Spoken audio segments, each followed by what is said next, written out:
Lance Wolf here. So, if you've ordered a scanner, if you are thinking about ordering a scanner, I'm going to give you some steps to follow when you receive it, to get you all started and ready to go. So, what you're going to do is when you receive it, you're going to turn it on. There's going to be a battery inside. It's a real simple concept, which I like about this. I wanted everything to be simple. These are just basic Samsung batteries that you can buy and replace, and you can replace the battery A, so you can bring about 4 or 5 of these with you if you want, or you can charge it too, because there's a charger adapter in the back, so you can also do that.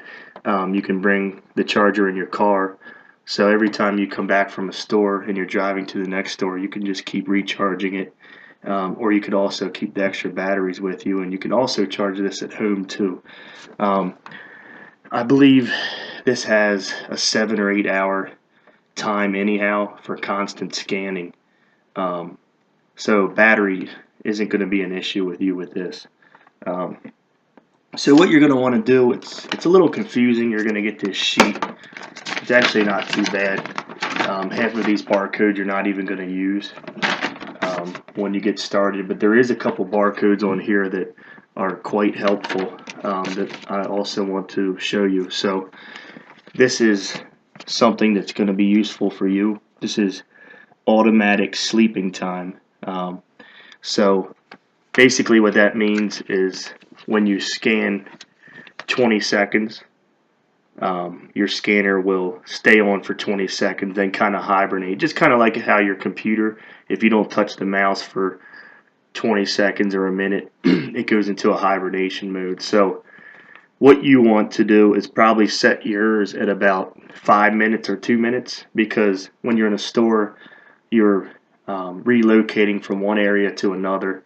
You might put a toy down, you might get a phone call during the process, so you want your scanner to stay on. And again, battery life isn't an issue with this because you can constantly recharge, and even if you don't recharge, there's a very long battery life. So this is for how long you want to keep it on. It actually goes up to 20 minutes. This thing will stay on for 20 minutes, and sometimes if it turns off into hibernation mode, when you turn it back on, then it has to click back into Bluetooth mode, which doesn't take long, but this will avoid that delay.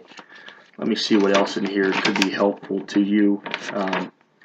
Some of this stuff on the back is coding that the manufacturer is more familiar with.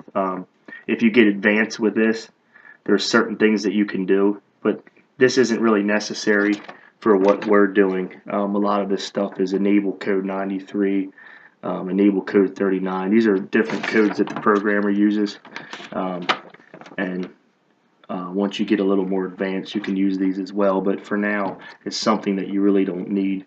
There's a factory reset in here, so you can reset in case you accidentally scan a code and you didn't mean to. You can go back to your factory settings, so it's not as difficult as it seems.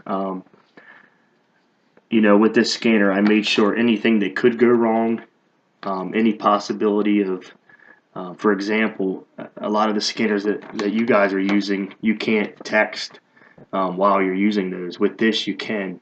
I put a feature in there. If you double tap this button, if you hit this twice, then your keyboard will be enabled, and you can also disable your keyboard so you can text while you're out scanning and sourcing. So that's a good feature too. Some of the codes on here, it will tell you what the beeping noise means.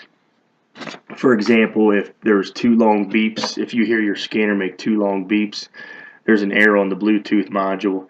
If you hear 3 long beeps, there's a low battery. So that's something that isn't entirely important to you either. So basically when you get this, if you have an Android or an iPhone, which most people have, you're just going to follow some short steps to get started. Step 1, when you get this out of the box, you're going to hold this button in for 8 seconds, and you're going to have your phone ready in Bluetooth mode. Mine's already set, so I might not have to do this, but I can just go through it anyway as if I was doing this. So I'm going to hold this in for 8 seconds. You can time it. I don't know if it's exactly 8. We'll find out here. Alright, so now you see that it's doing this. And you can also scan a barcode that will make this do this as well. So let's turn this into Bluetooth mode. And as you can see, it just found the device. And we're going to click on that. And then we should be able to pair this and start scanning. See, we are connected. And when it's blue like that in the corner, not blinking, you're now connected. So now you can scan with Profit Bandit, with Scan Power, with Scoutify, whatever you're using, you're ready to go now. It's really simple concept, and that's all you have to do when you receive your scanner. So I'm checking right now the startup just to make sure I covered everything. Turn on the Bluetooth and Android device.